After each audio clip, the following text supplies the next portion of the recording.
So, kumusta mga kaibigan? Well, it's me, Teacher Kevin PH, and we're back with another video.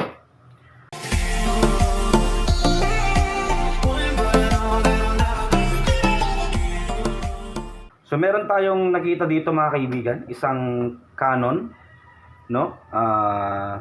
Dinala dito, Canon MP237, and I think converted yung kanyang ink tank into CISS. So, ang problema niya dito is walang black print mga kaibigan. Opo. Walang black print. So, upon checking natin, sira na yung cartridge. Ngayon, tinanong ko si client kung meron na ba siyang budget for cartridge.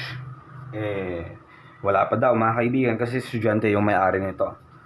And isa pang napansin ko noon, hindi dumadaloy ng maayos yung kanyang ink. Hindi dumadaloy ng maayos noon. As in, stop na siya hanggang dito lang sa baba ata. So, ang ginawa lang natin dyan mga kaibigan is nag-power cleaning lang tayo, nag-cleaning. So, make sure na i-install nyo muna yung software para sa printer na to, printer driver, para makapag-cleaning kayo. And so far, umakyat naman. Pero as in, nakargahan na yung black. Tignan natin. Yan, dumadaloy na lang maayos yung black. Pero wala pa rin. Ang meron lang is yung color mga kaibigan.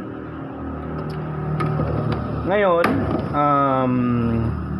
since wala pa naman siyang budget and it will take time for us to order yung cartridge para dito, so meron lang muna tayong paraan na gagawin para makapag-print pa rin si client ng black. Okay? Kasi yun naman ang karaniwang ginagamit ng mga users, di ba? Yung black ang importante. At syempre, bago natin magawa tong technique na to mga kaibigan, strategy para makapag-print pa rin tayo ng black document kahit na hindi gumagana o sira na yung black cartridge, kailangan muna nating i-install talaga yung ating driver para sa printer na ito sa ating computer. Okay? Para ma-customize natin yung cartridge settings. So, punta tayo sa computer mga kaibigan. Tulad dito, kanina nag-print tayo mga kaibigan after cleaning, wala pa rin yung black, and din yung document natin. So, ngayon, papalabasin natin yung black through yung iba't ibang mga kulay dito mga kaibigan. So again, uulitin ko lang, make sure lang na naka-install na yung printer sa mismong computer ninyo. Then, press natin ang Ctrl P. Then, makikita natin dito, ang status ng ating printer ay ready na. Canon MP237, 230. Yan, punta tayo sa printer properties. And then, punta tayo dito sa may maintenance, mga kaibigan.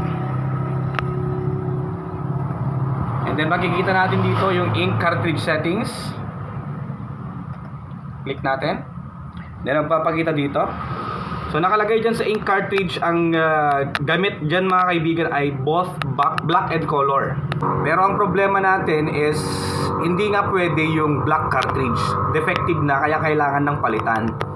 Pero para makapag-print pa rin si client o kayo ng black and white document, no? Ang i-click natin dito mga kaibigan is yung color only. Parang yung tatlong kulay, no, sa cartridge natin na colored, sila yung magmi-mix to produce black. Okay ba tayo doon? And then click natin ang okay. Ngayon, magpiprint tayo ulit. Merong black dyan, may piprint na niya yan. And dito ang kailangan lang, syempre, ang printer properties natin again, dapat yung quality naka-high. Okay? Okay? Print. Ito kasi kanina, wala eh. Yan. So, magpapakita rin to. Notif, click natin na ang okay.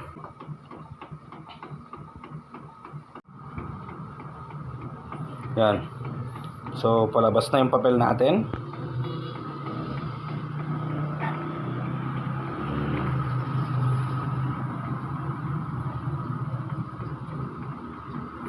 Yun lang yung technique mga kaibigan, kung sakali mang defective. Okay.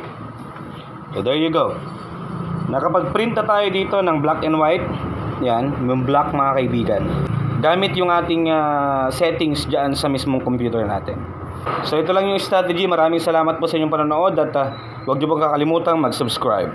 Pero if possible mga kaibigan, later on kailangan na nating palitan yung ating black cartridge.